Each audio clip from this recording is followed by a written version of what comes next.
उदयपुर से बड़ी खबर। पूर्व उप मुख्यमंत्री और कांग्रेस के कद्दावर नेता सचिन पायलट पहुंचे उदयपुर।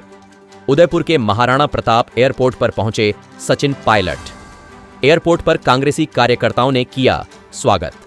स्वागत के दौरान शहर और देहात के पदाधिकारी रहे मौजूद। 2 दिवसीय दौरे पर उदयपुर आए हैं पायलट। उदयपुर से बड़ी खबर सामने आ रही है, जहां पूर्व उप मुख्यमंत्री और कांग्रेस के कद्दावर नेता सचिन पायलट उदयपुर पहुंचे हैं। उदयपुर के महाराणा प्रताप एयरपोर्ट पर पहुंचने पर कांग्रेस के कार्यकर्ताओं ने स्वागत किया। इस दौरान शहर और देहात के भी बड़ी संख्या में कार्यकर्ता मौजूद रहे। आपको बता दें कि सचिन पायलट 2 दिवसीय दौरे पर उदयपुर पहुंचे हैं। रात्रि विश्राम उदयपुर करने के बाद शनिवार को उदयपुर में एमबी ग्राउंड में कार्यक्रम में भाग लेंगे। उसके बाद धरियावत जाने का कार्यक्रम है। और मुझे लगता है कि सरकार ने गवर्नर साहब के संबोधन का जो इस्तेमाल करना चाहिए था, अपने 5 साल की रूपरेखा बताते आने वाले समय में सरकार की क्या प्राथमिकता रहेंगी, कैसे जो वादे उन्होंने किए उसको कैसे पूरा करेंगे। लेकिन मुझे बड़ा खेद है कि सरकार ने इस अवसर का भी प्रयोग किया सिर्फ कांग्रेस को कोसने के लिए, आरोप लगाने के लिए। और ये दिखलाता है कि कहीं ना कहीं अभी भी भाजपा चुनावी मूड में ही है, लेकिन पब्लिक ने विश्वास कर मतदान कर एक बहुमत की सरकार बनाई थी। मैं उम्मीद करता था कि सरकार एक सकारात्मक सोच रखकर एक अगले 5 साल की नींव रखेगी और अपना एक रोड मैप और विजन उद्बोधन में गवर्नर साहब बाधित हैं। जो सरकार और कैबिनेट जो भाषण उनको लिखकर देगी उनको वही पढ़ना पड़ेगा। तो मुझे लगा नहीं कि भाषण में ऐसा कुछ था जहाँ पर सरकार का आने वाले 5 साल के लिए, आने वाले वर्ष के लिए कोई एक सोच प्रकट होती।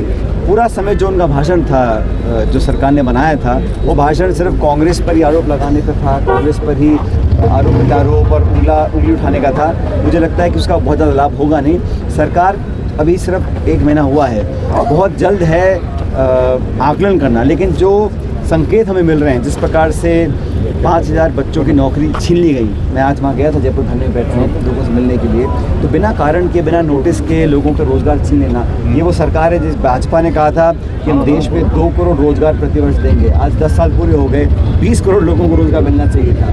लेकिन जो रोज़गार था 5000 बच्चों का, सिर्फ इसलिए कि उस योजना का नाम राजीव गांधी मित्र था, इसलिए उन 5000 बच्चों को आपने बिना नोटिस के, बिना कारण के नौकरी से निकाल दिया। तो मुझे नहीं लगता है कि सरकार या भाजपा जो अपने वादे को पूरा कर पाएगी। अब 10 साल की सरकार केंद्र की हो गई है और राजस्थान के लोग, मैं समझता हूँ, बार बार उनका विश्वास करते हैं। लेकिन अब जो हमारा इंडिया अलायंस बना है पूरे देश भर में, मजबूत अलायंस है, लगातार हमारा सीट शेयरिंग पर चर्चा हो रही है। और मैं ऐसा मानता हूँ कि आने वाले लोकसभा चुनाव के अंदर बहुत अच्छा मजबूत प्रदर्शन कांग्रेस पार्टी करेगी। राहुल गांधी जी फिर बड़ी यात्रा निकाल रहे हैं, कितना? अब राहुल जी की यात्रा जो है पूर्व से पश्चिम है। मणिपुर, वो राज्य जहाँ पर महीनों तक आग लगी रही, वहाँ पर हिंसा हुई, जहाँ पर शोषण हुआ, बहुत लोगों को बहुत कुछ खोना पड़ा। और वहाँ पर डबल इंजन की सरकार है, वहाँ पर सुध देने कोई नहीं गया। कांग्रेस पार्टी गई, राहुल गांधी जी गए, यात्रा में शुरू करी वहाँ से। और जो रिस्पांस मिल रहा है लोगों का, वो मैं खुद वहाँ देख कर आया हूँ। हाल के अंदर लगातार यात्रा चल रही है और मुझे लग रहा है कि इससे बहुत विचलित हैं। इसलिए तमाम एजेंसीज का दुरुपयोग कर विपक्ष के लोगों की आवाज़ को दबाने का काम केंद्र सरकार कर रही है। लेकिन पब्लिक भी समझ गई है कि कौन लोग हमारे हितैषी हैं और कौन सिर्फ जज्बाती मुद्दों पर बातें कर वोट बटोरना चाहते हैं। छत्तीसगढ़ का प्रभार मिला है आपको, वहाँ पे सरकार थी, कांग्रेस हार गई, लोकसभा में कैसे आगे? देखो, मैं वहाँ 2-3 दिन का दौरा कर आया हूँ।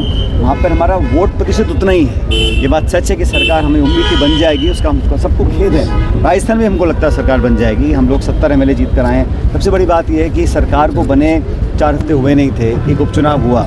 उपचुनाव में, चलते चुनाव में आचार संहिता लगी हुई है। आचार संहिता में आप एक कांस्टेबल का ट्रांसफ़र नहीं कर सकते हैं। उन्होंने मंत्री बना दिया बीजेपी के उम्मीदवार को, लेकिन जनता ने कड़ा जवाब दिया और 12,000 के मार्जिन से रूबी को ने चुनाव जीते हैं।